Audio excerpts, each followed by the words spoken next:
Alors aujourd'hui, je vais vous parler d'assertivité parce que, je rencontre beaucoup de personnes, parmi les personnes que j'accompagne, qui, ont du mal à dire ce qu'elles pensent, ce qu'elles ressentent parce qu'en fait, elles ont peur de heurter les autres ou bien de leur faire du mal ou bien aussi, de se faire rejeter, de se faire juger ou encore de déclencher, un conflit.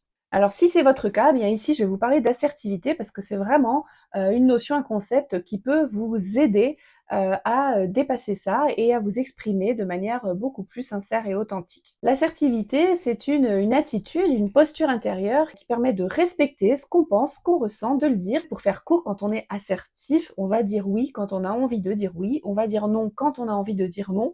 En fait, par l'assertivité, on va venir mettre en alignement, ce qu'on ressent, ce qu'on pense, ce qu'on dit et ce qu'on fait. C'est une compétence essentielle en fait qu'on devrait, finalement apprendre à l'école. Alors, je peux vous citer un exemple parce que j'ai regardé récemment, le film, Alice au pays des merveilles, hein, dans la version de Tim Burton. Je vous invite vraiment à le regarder parce que Alice, eh bien, je peux vous dire qu'elle est assertive dans tout le film. Elle est vraiment, connectée à elle-même et alignée. Donc si vous voulez voir un exemple d'assertivité, je vous conseille vraiment de regarder ce très beau film. En quelque sorte, l'assertivité, c'est la voie du milieu entre 2 extrêmes qu'on illustre par, la double métaphore, ni paillasson, ni hérisson. Et c'est d'ailleurs un moyen mnémotechnique assez drôle pour se rappeler ce qu'est l'assertivité. Ni paillasson, ni hérisson. Ni paillasson, ça veut dire qu'on ne se laisse pas marcher dessus par les autres en s'écrasant, comme par exemple en disant oui alors qu'on a envie de dire non, donc on se respecte soi-même. Et ni hérisson, eh bien, ça veut dire que quand on s'exprime, on ne va pas le faire de manière agressive, en sortant tous ses piquants, donc on respecte également les autres. L'idée, c'est de rester, parfaitement, calme, et droit dans ses bottes pour exprimer ce qu'on dit, de manière, tranquille. C'est de l'affirmation tranquille de soi, sans être, ni passif ni agressif et tout en respectant également l'autre. Donc ça rejoint complètement, le concept de plus plus, hein, que j'ai, expliqué dans ma précédente vidéo.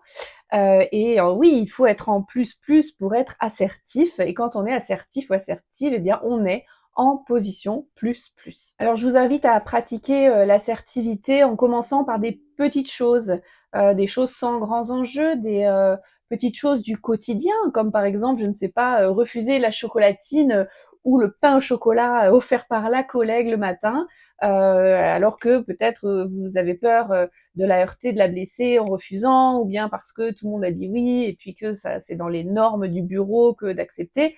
Mais vous pouvez très bien refuser, calmement en expliquant que, bah, vous avez pas faim du tout ou bien qu'en ce moment, vous faites attention à ce que vous mangez. Et puis vous pouvez la remercier ou le remercier, pour cette attention. Ou bien si vous êtes invité à sortir un soir par exemple et que vous n'avez pas envie d'y aller parce que vous êtes fatigué, ben vous pouvez très simplement décliner l'invitation en disant que vous êtes, touché par cette proposition, mais que là, vous avez plutôt envie de passer la soirée, seul chez vous, au calme. Et tout ça, ça va finalement renforcer peu à peu, votre connexion à vous et votre connaissance de vous-même et puis aussi votre estime de vous. Forcément parce que, vous allez devoir apprendre à vous demander à vous-même, dans vos coulisses intérieures en quelque sorte, quelles sont vos envies, quels sont vos besoins, qu'est-ce que vous ressentez, qu'est-ce que vous pensez? Et ça, c'est pas forcément quelque chose qu'on est habitué à faire, hein. Parfois, on répond comme ça, sans vraiment avant se connecter à soi, à l'intérieur de soi à soi, pour savoir vraiment ce qui se vit en nous, par rapport à une proposition, par rapport à une situation, par rapport à une interaction.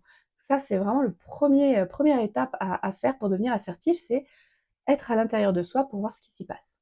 Et puis vous allez apprendre à communiquer clairement, vos besoins, vos émotions si vous en avez envie et puis, vos opinions, ce que vous pensez de la situation et puis à poser, clairement, vos limites. Si on reprend, la situation de tout à l'heure avec, la personne qui vous invitait à sortir, le soir, vous pouvez aussi, poser une limite, dire: «Bah écoute, j'ai réfléchi, en fait, j'ai envie de sortir avec toi, c'est vraiment, chouette, et en même temps je suis fatiguée donc ce que je te propose c'est que OK, on sort ce soir, mais à 21h30, moi, je rentrerai chez moi, pour, me reposer.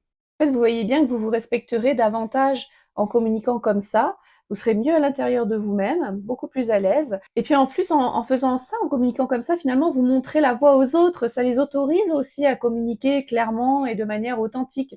Ça permet une communication beaucoup plus saine, beaucoup plus clean, et une meilleure compréhension mutuelle. Et au bout du compte, ça va permettre, d'avoir des relations calmes, sécurisées, où chacun peut s'exprimer, de manière sincère en étant, écouté, compris par l'autre. Des relations où on peut s'exprimer librement, sans crainte de jugement, et ça, c'est quand même très, très précieux. Donc cultiver tout ça grâce à l'assertivité, eh bien, c'est, très bénéfique pour vous, pour les autres, pour vos relations.